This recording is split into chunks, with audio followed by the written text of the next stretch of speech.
ഇടുക്കി അടയാളക്കല്ലിൽ വനം വകുപ്പ് ഉദ്യോഗസ്ഥരെ തടഞ്ഞുവെച്ച് നാട്ടുകാരുടെ പ്രതിഷേധം. മേഖലയിൽ കടുവയുടെ സാന്നിധ്യം ഉണ്ടെന്നാരോപിച്ചായിരുന്നു നടപടി. ക്യാമറ ദൃശ്യങ്ങളും പരിശോധിച്ച് തുടർ നടപടികൾ ഉണ്ടാകാതെ ഉദ്യോഗസ്ഥരെ വിടില്ല എന്ന നിലപാടിലായിരുന്നു നാട്ടുകാർ. തുടർന്ന് ലാപ്ടോപ്പ് എത്തിച്ച് ക്യാമറകൾ പരിശോധിപ്പിച്ചുവെങ്കിലും കാട്ടുപന്നിയുടെ ദൃശ്യം മാത്രമാണ് ക്യാമറയിൽ നിന്ന് ലഭിച്ചത്.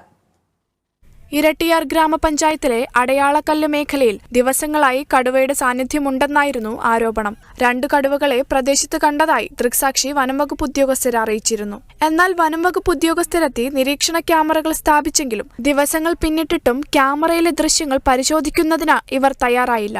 തുടർന്നാണ് നാട്ടുകാർ വനംവകുപ്പ് ഉദ്യോഗസ്ഥരെ തടഞ്ഞുവെച്ചത്. ഇപ്പോൾ ഈ കാണുന്ന ഈ പ്രദേശത്തെ നാട്ടുകാർ മുഴുവൻ ഏകദേശം ഒരാഴ്ചയായിട്ട് പകൽ സമയങ്ങളിൽ പണിയെടുക്കാനോ രാത്രിയിൽ പുറത്തിറങ്ങാനോ പറ്റാത്തൊരു സാഹചര്യത്തിലാണ്.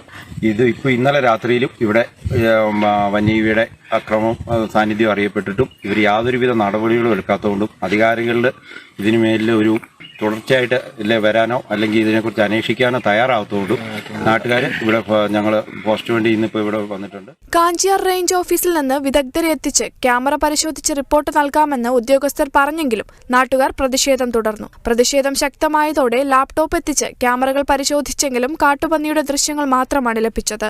ഇതോടെ മറ്റൊരിടത്തേക്ക് ക്യാമറ മാറ്റി സ്ഥാപിച്ചു. ഇതോടെ നാട്ടുകാർ പ്രതിഷേധവും അവസാനിപ്പിച്ചു. Kerala vision news, Idukki.